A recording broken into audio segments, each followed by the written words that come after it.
नमस्कार। आज हम बात करने वाले हैं उस एक कलाकार की जिसने कह सकते हैं करोड़ों लोगों के लिए भगवान की छवि ही बदल दी, हमेशा के लिए। जरा एक पल के लिए सोचिए, जब हम किसी देवी या देवता के बारे में सोचते हैं तो मन में क्या आता है? शायद एक चेहरा, है ना? एक खास रूप, एक मुद्रा। सुनने में शायद थोड़ा अजीब लगे, पर एक वक्त ऐसा भी था जब ज्यादातर लोगों के पास अपने भगवान की कोई साफ तस्वीर थी ही नहीं। और फिर एक कलाकार आया और उसने सब कुछ बदल कर रख दिया। तो ये पूरी कहानी समझने के लिए चलिए सीधे चलते हैं 19वीं सदी के भारत में। देखिए, उस जमाने में भगवान की छवि का मतलब था मंदिर में रखी मूर्ति। बस घरों में पूजा के लिए तस्वीरें रखने का चलन वो उतना आम था ही नहीं। भक्ति मतलब मंदिर जाना। और बात सिर्फ इतनी ही नहीं थी। उस दौर की जो कठोर जाति व्यवस्था थी, उसकी वजह से तो कई लोगों को मंदिरों में एंट्री ही नहीं मिलती थी। मतलब साफ है, एक बहुत बड़ी आबादी के लिए उनके अपने देवता अदृश्य थे, पहुंच से कोसों दूर। और ठीक इसी माहौल में, इसी सामाजिक और धार्मिक माहौल के बीच एक कलाकार सामने आए, राजा रवि वर्मा, और उन्होंने एक क्रांति की शुरुआत कर दी। रवि वर्मा की कहानी सच कहूं तो अपने आप में कमाल की है। देखिए, वो केरल के एक शाही परिवार में पैदा हुए, तो भारतीय परंपरा तो उन्हें विरासत में मिली, लेकिन फिर उन्होंने यूरोपियन आर्ट भी सीखी। पहले त्रावणकोर के दरबार में पारंपरिक कला सीखी, और फिर जब डच पेंटर थियोडोर जेन्सन से ऑयल पेंटिंग की तकनीक सीखी ना, बस वहीं से उनकी कला को एक बिल्कुल नई, एक क्रांतिकारी दिशा मिल गई। तो सवाल ये है कि वर्मा की कला में ऐसा क्या था जो इतना अलग था? जरा देखिए। एक तरफ है पारंपरिक भारतीय शैली, जो काफी हद तक आप कह सकते हैं 2 डायमेंशनल और सिंबॉलिक है। और दूसरी तरफ है वर्मा का यूरोपियन रियलिज्म। इसमें पर्सपेक्टिव है, डेप्थ है, ड्रामेटिक लाइटिंग है, और इन सब का इस्तेमाल करके उन्होंने देवी देवताओं को एक इंसानी रूप दे दिया। ऐसा रूप जिसमें भावनाएं थीं, जिनसे लोग जुड़ सकते थे। जैसे उनकी ये मशहूर पेंटिंग शकुंतला ही देख लीजिए। ये सिर्फ एक कहानी का किरदार नहीं लग रही है ना? ऐसा लगता है जैसे कोई जीती जागती इंसान हो, जिनके चेहरे पर हर भाव साफ साफ दिख रहा है। बस इसी तरह वर्मा ने पौराणिक कथाओं को आम लोगों के लिए बिल्कुल असली और सुलभ बना दिया। लेकिन बात यही खत्म नहीं होती। वर्मा सिर्फ एक कमाल के पेंटर ही नहीं थे, वो एक विजनरी भी थे। वो ये अच्छी तरह जानते थे कि उनकी कला सिर्फ महलों की दीवारों की शोभा बढ़ाने के लिए नहीं है। तो उन्होंने किया क्या? उन्होंने आर्ट को टेक्नोलॉजी के साथ मिला दिया। बहुत ही शानदार आइडिया था। पहले वो एक मास्टरपीस पेंट करते, फिर 1894 में उन्होंने मुंबई में एक प्रिंटिंग प्रेस खोला और अपनी पेंटिंग्स के हजारों लाखों सस्ते प्रिंट्स बनाने शुरू कर दिए। और यकीन मानिए, यही वो कदम था जिसने सब कुछ बदल कर रख दिया।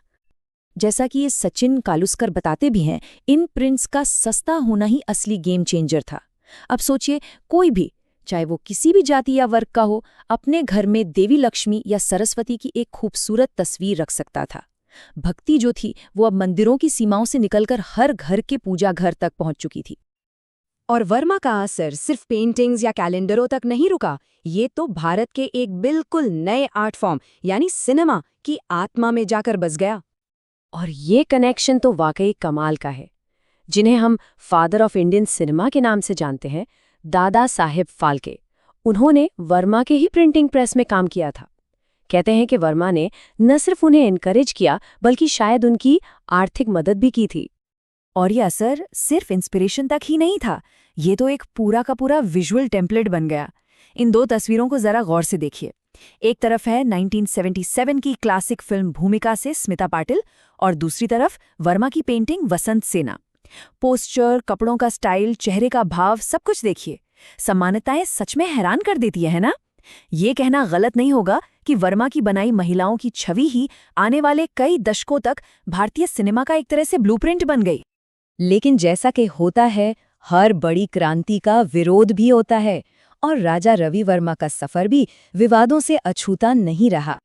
उन पर एक के बाद एक कई आरोप लगे। कुछ लोगों ने उनकी बनाई अप्सराओं को अश्लील तक कह दिया। उनका कहना था कि उन्होंने दिव्य आकृतियों को इंसानी सेंसुअलिटी के साथ दिखाया है। उन पर हिंदू धर्म का अपमान करने और उसे प्रदूषित करने के इल्जाम में केस तक चलाए गए। अफवाहें तो ये भी उड़ी कि उन्होंने अपनी प्रेमिका सुगंधा को देवियों के मॉडल के तौर पर इस्तेमाल किया है।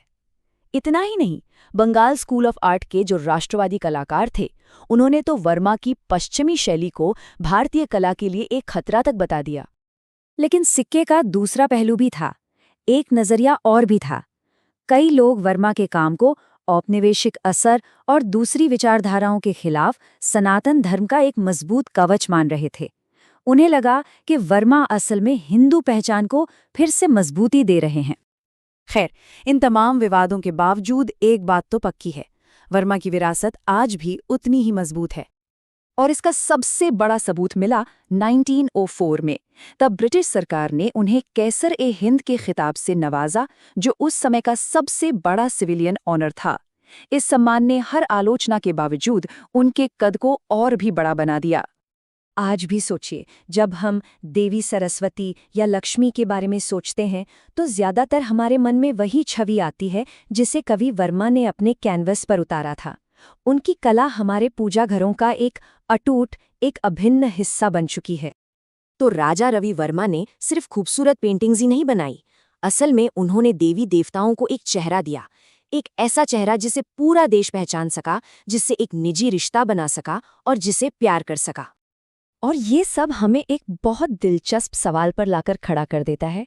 हमारी आज की जो आस्था है, हमारा जो विश्वास है, उसका कितना बड़ा हिस्सा 100 साल से भी पहले एक अकेले कलाकार की सोच से बना है। ये दिखाता है कि आर्ट, टेक्नोलॉजी और आस्था का रिश्ता कितना गहरा और कितना पावरफुल हो सकता है।